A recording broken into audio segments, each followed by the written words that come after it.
एक था भिखारी। रेल सफर में भीख मांगने के दौरान एक सूट बूट पहने सेठ जी उसे दिखे। उसने सोचा कि यह व्यक्ति बहुत अमीर लगता है, इससे भीख मांगने पर यह मुझे जरूर अच्छे पैसे देगा। वो उस सेठ से भीख मांगने लगा।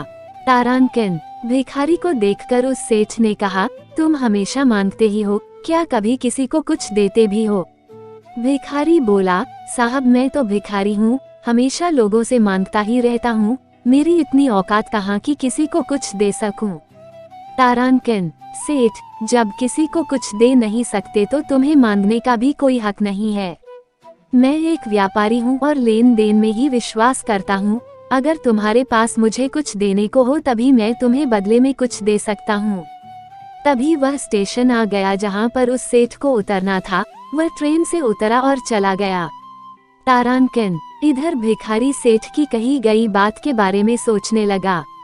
सेठ के द्वारा कही गई बात उस भिखारी के दिल में उतर गई।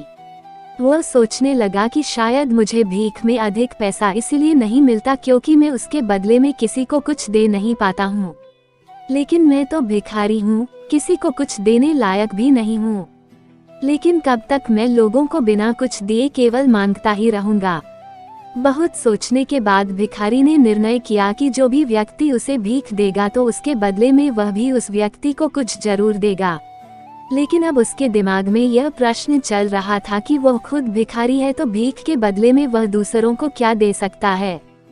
तारांकिन, इस बात को सोचते हुए दिन भर गुजरा लेकिन उसे अपने प्रश्न का कोई उत्तर नहीं मिला।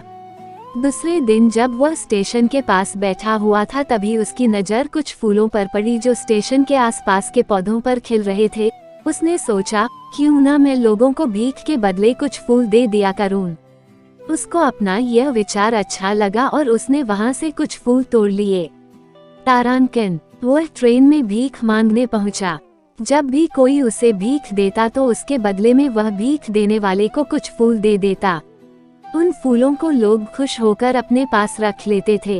अब भिखारी रोज फूल तोड़ता और भीख के बदले में उन फूलों को लोगों में बांट देता था। कुछ ही दिनों में उसने महसूस किया कि अब उसे बहुत अधिक लोग भीख देने लगे हैं। वह स्टेशन के पास के सभी फूलों को तोड़ लाता था। जब तक उसके पास फूल रहते थे तब तक उसे बहुत से लोग भीख देते थे। लेकिन जब फूल बांटते बांटते खत्म हो जाते तो उसे भीख भी नहीं मिलती थी। अब रोज ऐसा ही चलता रहा। तारांकिन, एक दिन जब वह भीख मांग रहा था तो उसने देखा कि वही सेठ ट्रेन में बैठे हैं जिसकी वजह से उसे भीख के बदले फूल देने की प्रेरणा मिली थी। वह तुरंत उस व्यक्ति के पास पहुंच गया और भीख मांगते हुए बोला, आज मेरे पास आपको देने के लिए कुछ फूल हैं, आप मुझे भीख दीजिए, बदले में मैं आपको कुछ फूल दूंगा। तारांकिन, सेठ ने उसे भीख के रूप में कुछ पैसे दे दिए और भिखारी ने कुछ फूल उसे दे दिए। उस सेठ को यह बात बहुत पसंद आई। सेठ, वाह क्या बात है, आज तुम भी मेरी तरह एक व्यापारी बन गए हो। इतना कहकर फूल लेकर वह सेठ स्टेशन पर उतर गया। तारांकिन, लेकिन उस सेठ द्वारा कही गई बात एक बार फिर से उस भिखारी के दिल में उतर गई। वह बार बार उस सेठ के द्वारा कही गई बात के बारे में सोचने लगा और बहुत खुश होने लगा।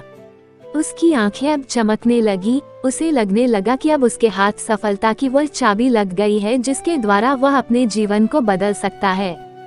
वह तुरंत ट्रेन से नीचे उतरा और उत्साहित होकर बहुत तेज आवाज में ऊपर आसमान की ओर देखकर बोला, मैं भिखारी नहीं हूँ, मैं तो एक व्यापारी हूँ। तारांकिन, मैं भी उस सेठ जैसा बन सकता हूँ, मैं भी अमीर बन सकता हूँ। लोगों ने उसे देखा तो सोचा कि शायद यह भिखारी पागल हो गया है। अगले दिन से वह भिखारी उस स्टेशन पर फिर कभी नहीं दिखा।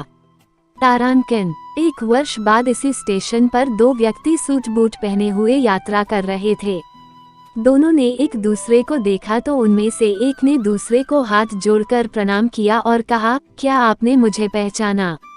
सेठ, नहीं तो, शायद हम लोग पहली बार मिल रहे हैं। भिखारी, सेठ जी, आप याद कीजिए, हम पहली बार नहीं बल्कि तीसरी बार मिल रहे हैं। तारांकिन, सेठ, मुझे याद नहीं आ रहा, वैसे हम पहले 2 बार कब मिले थे? अब पहला व्यक्ति मुस्कुराया और बोला, हम पहले भी 2 बार इसी ट्रेन में मिले थे, मैं वही भिखारी हूँ जिसको आपने पहली मुलाकात में बताया कि मुझे जीवन में क्या करना चाहिए और दूसरी मुलाकात में बताया कि मैं वास्तव में कौन हूँ। नतीजा यह निकला कि आज मैं फूलों का एक बहुत बड़ा व्यापारी हूँ और इसी व्यापार के काम से दूसरे शहर जा रहा हूँ। तारांकिन, आपने मुझे पहली मुलाकात में प्रकृति का नियम बताया था, जिसके अनुसार हमें तभी कुछ मिलता है जब हम कुछ देते हैं। लेन देन का यह नियम वास्तव में काम करता है।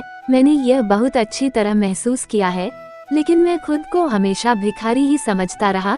इससे ऊपर उठकर मैंने कभी सोचा ही नहीं था, और जब आपसे मेरी दूसरी मुलाकात हुई तब आपने मुझे बताया कि मैं एक व्यापारी बन चुका हूँ। अब मैं समझ चुका था कि मैं वास्तव में एक भिखारी नहीं बल्कि व्यापारी बन चुका हूँ। भारतीय मनीषियों ने संभवतः इसलिए स्वयं को जानने पर सबसे अधिक जोर दिया और फिर कहा, शिवोहम, समझ की ही तो बात है। भिखारी ने स्वयं को जब तक भिखारी समझा वह भिखारी रहा। उसने स्वयं को व्यापारी मान लिया, व्यापारी बन गया। तारांकन, जिस दिन हम समझ लेंगे कि मैं कौन हूँ, अर्थात मैं भगवान का अंश हूँ, तारांकन, फिर जानने समझने को रह ही क्या जाएगा। Folded hands, folded hands.